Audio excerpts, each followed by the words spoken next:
Patrick Hutzel from intensivecarehotline.com with another quick tip for families in intensive care.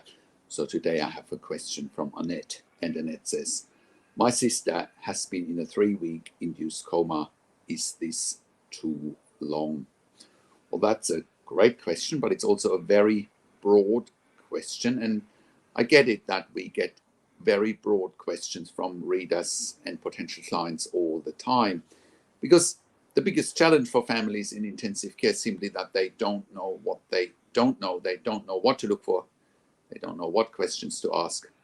They don't know their rights, and they don't know how to manage doctors and nurses in intensive care. This is a classical example here that whilst the question is very, very relevant, it's missing a lot of detail, because the devil is in the detail, is in intensive care. But, you know, it's okay that you don't know that. That's what I'm here for, to educate you what else you need to know before I can answer your question with much certainty. So, generally speaking, a 3-week induced coma is too long. However, like with anything, there's exceptions to the rule. So it really depends.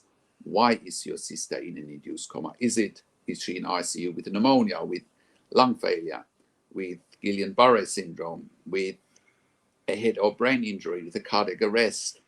So a lot of it comes down to the prognosis and to the diagnosis why your sister has been admitted to intensive care. So let's just say your sister is in intensive care with lung failure or ARDS, and she has been in an induced coma for 3 weeks. That might be appropriate, because if she's got ARDS, for example, they wouldn't be able to proceed to a tracheostomy, most likely, because her FiO2 requirements as well as her PEEP requirements are far too high, i.e. a tracheostomy is not an option. Therefore, she needs to stay in an induced coma, right? Now, I already understand that I'm getting very technical here and very medical, but that's the reality of intensive care, that the devil is in the detail, and unless you've worked there for decades like I have, you wouldn't even know what to look for and where to start. So let's take another example. Let's just say your sister is in ICU with pneumonia, and, you know, she's slowly getting better, and she could have a tracheostomy, but they haven't done it yet for whatever reason, and they could have done it. Then a 3-week coma is too long, because a tracheostomy would eliminate the need for an induced coma, because once the breathing tube is in the trachea instead of the mouth, right, sedation can be switched off, and, you know, people can be woken up and hopefully be weaned off the ventilator. Let's take one last example. Let's just say your sister is in intensive care with a head and brain injury, maybe with a traumatic brain injury. Is then a 3-week coma too long as well? Again, it depends. If your sister is struggling with, you know, high intracranial pressures, for example, high cranial perfusion pressures, you know, if your sister is struggling with waking up without being agitated, without being confused, you know, and they have to resedate her over and over again, you know, again, that might be the reason why she has to be kept in an induced coma. So, but once again, then a tracheostomy should probably be done to make it easier for her to wake up. It is so much easier to wake up with a tracheostomy, because a tracheostomy is not as irritating as a breathing tube in the mouth. So, to a degree, I am only scratching the surface here, because every situation is unique and every situation needs to be looked at in much detail before a very broad question like, my sister is in a 3-week coma, is this too long, can be answered, because it really depends on the uniqueness of the situation and uniqueness of the circumstances. And there are many, many nuances, many, many details when it comes to treatment in intensive care that you can only know if you have worked in intensive care for decades. I have worked in intensive care for over 20 years in 3 different countries, where I also worked as a nurse unit manager for over 5 years, and we've been consulting and advocating for families in intensive care all around the world for the last 10 years here at intensivecarehotline.com.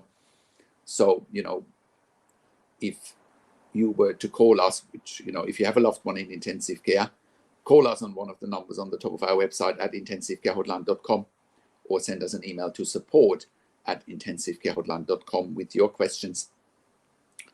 I also encourage you to have a look at our membership for families in intensive care at intensivecaresupport.org. There, you have access to me and my team 24 hours a day in a membership area and via email, and we answer all questions intensive care related. I also offer one-on-one consulting and advocacy over the phone, via Skype, via email, via Zoom, whichever medium works best for you. And I talk to doctors and nurses directly, ask all the questions you haven't even considered asking. And I also represent you in family meetings with intensive care teams so that you have that strong advocacy voice in those meetings, because otherwise they will be walking all over you. You won't even know what's happening. You won't even recognize what's happening. I've been in hundreds of these meetings. I know exactly what's happening. I know exactly how to get the best outcomes for you before anyone is walking all over you. Now, we also offer medical record reviews in real time so that you can have a second opinion in real time. Come to us as well at intensivecarehotline.com if you want us to review your medical records or your loved one's medical records in real time. We also review medical records after intensive care if you have unanswered questions, if you need closure, or if you are simply suspecting medical negligence. Now, if you are finding my YouTube videos here valuable, subscribe to my YouTube channel for regular updates for families in intensive care. Click the like button, click the notification bell, and comment below what you want to see next and what questions and insights you have from this video. Share the video with your friends and families. Thank you so much for watching. This is Patrick Hutzel from intensivecarehotline.com, and I will talk to you in a few days. Take care for now.